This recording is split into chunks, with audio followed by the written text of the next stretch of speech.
भारताला जर का विश्वगुरु बनवायचं असेल, आर्थिक महासत्ता वगैरे बनवायचं असेल ना, तर आपल्यापैकी प्रत्येकाने आठवड्याचे किमान 90 तास काम केलं पाहिजे. एका खूप मोठ्या व्यक्तीचं हे स्टेटमेंट काही दिवसांपूर्वी वगैरे तुम्ही न्यूज वरती ऐकलेलंच असणार आहे. हो, पण पॅकेज मात्र 3.5 लाख रुपयांच्या वरती मागायचं नाही बरं का. आणि जर कधी घरी जाऊन सपोर्ट करायला सांगितला, विकेंडला एक्स्ट्रा वर्किंग करायला सांगितली, तर अजिबात कंप्लेंट न करता ते सगळं करायचं. जेव्हा अप्रायझल वगैरेची वेळ येईल ना, तेव्हा 3%, 5%, फार तर 9-10% वगैरे इन्फ्लेशन पेक्षा 2-3% जर एक्स्ट्रा दिलं ना, तरी त्यात समाधानी राहायचं. कारण की आपली कंपनी तर मल्टीनॅशनल कंपनी आहे ना. अप्रायझल, इन्क्रीमेंट या सगळ्या गोष्टींविषयीचे रूल्स ग्लोबली डिसाइड होतात आणि ग्लोबली सगळ्यांसाठी सेमच असतात. फक्त काही देश 5 वर्किंग डेज वरून 4 वर्किंग डेज वरती आले, तिथं 8 तासांचा वर्किंग डे असतो इन्क्लुडिंग ब्रेक्स. या सगळ्या गोष्टींकडे लक्ष नाही द्यायचं. फक्त इथल्या कॉर्पोरेटच्या ज्या फायद्याच्या गोष्टी आहेत ना, तेवढ्याच आपण गपचूप ऐकायच्या. त्याहून पुढे जाऊन जेव्हा एखाद्या दिवशी मॅनेजर तुम्हाला बोलवेल केबिन मध्ये आणि सांगेल की तू सेल्फ रिझाइन करून टाक, कारण कंपनीने डिसाइड केलेलं आहे काही एम्प्लॉईजला त्यांना ले ऑफ करायचं आहे, प्लस कम्पेन्सेशन पण नाही द्यायचं आणि कायदेशीर प्रक्रियेमधून वगैरे पण त्यांना जायचं नाही, तर त्यावेळेस सुद्धा गपचूप रिझाइन करायचं आणि घरी येऊन बसायचं. काय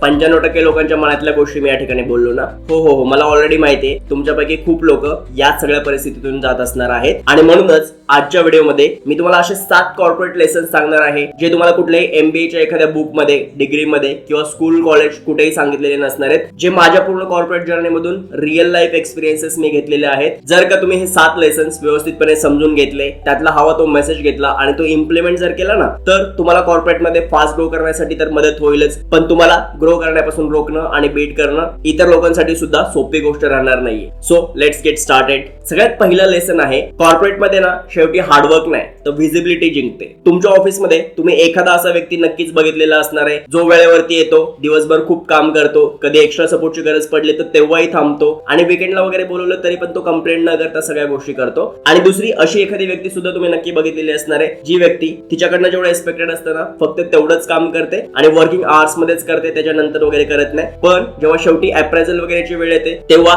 तिच्यामधल्या प्रेझेंटेशन स्किल्स बाहेर काढते. ती व्यक्ती मीटिंग मध्ये जाऊन विथ डेटा दाखवते की मी या सगळ्या गोष्टी केलेल्या आहेत and that's how I have contributed in the company in the task. आणि गेस आउट, कोणाला प्रमोशन मिळालं असेल असं तुम्हाला वाटतं? मोस्ट प्रोबेबली सेकंड व्यक्तीला प्रमोशन मिळतं. कारण काय माहितीये, कॉर्पोरेटमध्ये ना भले एखाद्याला माहिती असेल किंवा तुमच्या टीम लिडरला, सिनियरला, मॅनेजरला माहिती असेल की ही व्यक्ती जास्त हार्डवर्क करते, पण दिसत नाही ना आणि ते स्वतः ऍडमिट करणार नाहीत. म्हणूनच तुम्ही जेवढं हार्डवर्क करणं, मेहनत करणं गरजेचं आहे ना, तेवढंच तुम्ही केलेली मेहनत ही दाखवता पण तुम्हाला आली पाहिजे. अदरवाईज कुणीतरी जास्त शो ऑफ करेल आणि तुमच्या पुढे निघून जाईल. पिरियड. लेसन नंबर 2, फक्त स्किल्स नाही तर नेटवर्किंग त्याहून जास्त महत्वाची गोष्ट आहे. आजचा काळ ना कॉलेज डिग्रीचा नाहीये तर तो तुमच्या स्किल्सचा आहे. हे मी स्वतःच कितीतरी माझ्या व्हिडिओज मधून सांगितलेलं आहे. पण पूर्ण सत्य हे आहे की फक्त टेक्निकल स्किल्सचा नाही, त्यापेक्षा जास्त इम्पॉर्टंट आहे तुमची नेटवर्किंग. तुमच्याकडे जो काही स्किल सेट वगैरे आहे ना, तो मे बी तुम्हाला इंटरव्ह्यू क्रॅक करायला मदत करेल, तुम्हाला जॉब देईल, पण त्यानंतर त्या जॉब मध्ये ग्रो करण्यासाठी, प्रमोशन मिळवण्यासाठी किंवा दुसरीकडे नवीन जॉब मिळवून चांगली फायनान्शियल हाईक मिळवण्यासाठी जर का कुठली गोष्ट तुम्हाला मदत करेल ना,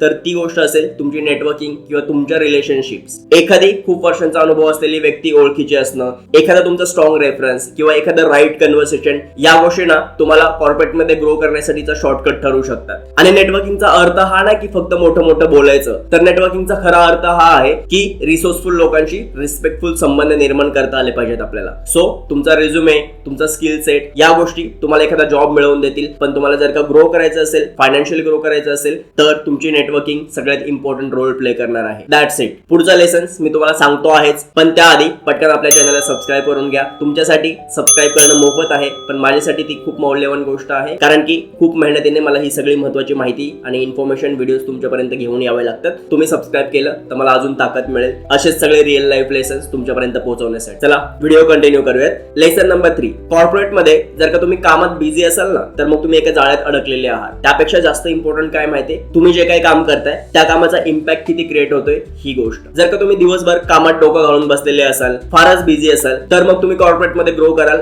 असं होत नाही. बिझीनेस तुम्हाला टायर्ड करू शकतो, ग्रो नाही करू शकत. आणि म्हणूनच नेहमी अशा ऍक्टिव्हिटीज मध्ये पार्टिसिपेट करा, अशा प्रोजेक्ट वरती काम करा किंवा अशी कामं करा जी कामं तुम्हाला तुमचे जे काही सिनियर मॅनेजमेंट असेल, तुमचे मॅनेजर्स असतील, त्या ऑर्गनायझेशन मधले जे डिसिजन मेकर्स लोक आहेत ना, ज्यावेळेस प्रमोशनची वेळ येते, ज्यावेळेस अप्रेझलची किंवा काही कॅन्डिडेटला त्यांना वरती घ्यायचं असतं, अशा कुठल्याही वेळेला वेळेला जी लोक डिसिजन घेणार आहेत ना त्या लोकांच्या नजरेत येईल आणि त्या लोकांपर्यंत इम्पॅक्ट क्रिएट करेल अशी कामं करा, अशा ऍक्टिव्हिटीज मध्ये पार्टिसिपेट करा. मे बी तुमच्या डे टू डे ऍक्टिव्हिटीज ज्या काही आहेत ना त्या तुम्हाला तो स्कोप निर्माण नाही करून देत, पण इतर काही ज्या ऍक्टिव्हिटीज असतात ना कंपनीज मध्ये त्या ठिकाणी त्या ऑपॉर्च्युनिटीज ग्रॅब करा आणि प्रोएक्टिव्हली दाखवा त्यांना मी जे काही काम करतोय डे टू डे ऍक्टिव्हिटीज मध्ये पण आणि इतर ठिकाणी सुद्धा त्या गोष्टी इम्पॅक्ट क्रिएट करू शकतात. आणि माझ्या या ठिकाणी असल्यामुळं कंपनीला बऱ्याचशा गोष्टींमध्ये फायदा होऊ शकतो. ज्यावेळेस तुम्ही प्रोएक्टिव्हली या सगळ्या गोष्टी कराल आणि तुम्ही काय इम्पॅक्ट क्रिएट करताय हे डिसिजन मेकरच्या लक्षात येईल ना, त्यानंतरच ऍक्च्युअली तुम्हाला ग्रो करता येईल आणि तुम्ही कन्सिडर व्हाल कुठेतरी जेव्हा ऑपॉर्च्युनिटी येईल तेव्हा. अदरवाईज फक्त बिझी राहून तुम्हाला ग्रो करता येणार नाहीये,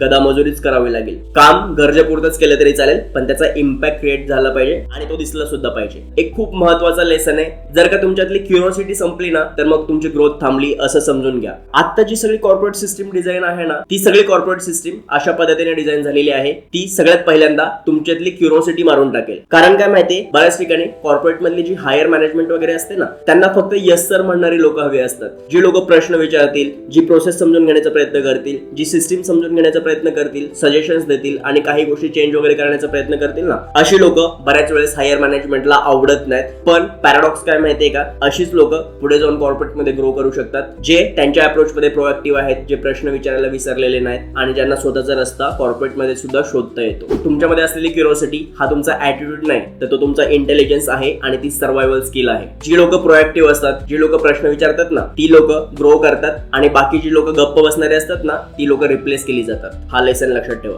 लेसन नंबर 5, जर का तुम्हाला कॉर्पोरेट मध्ये काम करणं खरंच आवडत नसेल ना तर मग तुमच्या जॉबच्या बाहेर काहीतरी वेगळं उभं करा. तुम्हाला एक इंटरेस्टिंग किस्सा सांगतो. काही दिवसांपूर्वी ना मी माझ्या एका मित्रासोबत कॅफेटेरियामध्ये बसलो होतो, तर तो मित्र मोबाईल मध्ये ना नेक्स्ट वीकच्या पिकअप अँड ड्रॉप साठी कॅब बुक करत होता आणि त्याच वेळेस तो मला म्हणाला यार कॉर्पोरेट मध्ये काही लाईफ नाहीये, मला स्वतःचं काहीतरी करायचंय. मग भले ती छोटीशी टपरी असू दे, एखादा कॅफे असू दे किंवा अजून काही, पण ते स्वतःच असलं पाहिजे. आणि मला ही गोष्ट पक्की माहिती होती जेवढा मी त्याला ओळखतो आणि मला त्याचा कॉन्फिडन्स वगैरे माहिती आहे त्यावरनं की पुढच्या वर्षी सुद्धा याच ठिकाणी बसून तो हेच काम करत असेल आणि याच गोष्टी बोलत असेल. कारण काय माहितीये का, खूप लोकांना हवं असतं की कॉर्पोरेट मधून मला बाहेर पडायचंय, पण ते कधी पाऊल उचलतच नाहीत, ऍक्शन्सच घेत नाहीत, तर बाहेर कसं नेमकं पडणार आपण. कॉर्पोरेटचं सत्य काय माहितीये का, आपला पगार ना खूप हळूहळू वाढणार असतो, ईएमआय मात्र भराभर वाढतात, कारण की आपण नवीन नवीन काही ना काही घेतच राहतो. हळूहळू मोठी स्वप्न वगैरे बघणं या गोष्टी तर आपल्याला फक्त झोपेतच परवडायला लागलेल्या आहेत, कारण की उघड्या डोळ्यांनी बघितलेली स्वप्न पूर्ण होतील याविषयी आता आपण सगळे साशंक आहे. अशा पद्धतीने सगळ्याच गोष्टी लिमिटेड होत चाललेल्या आहेत, पण एक गोष्ट आजच्या काळात अनलिमिटेड आहे, ती गोष्ट म्हणजे इंटरनेट. आणि आपण जे काही मिडल क्लास लोक आहे ना त्यांना जवळजवळ खूप कमी इन्व्हेस्टमेंट मधून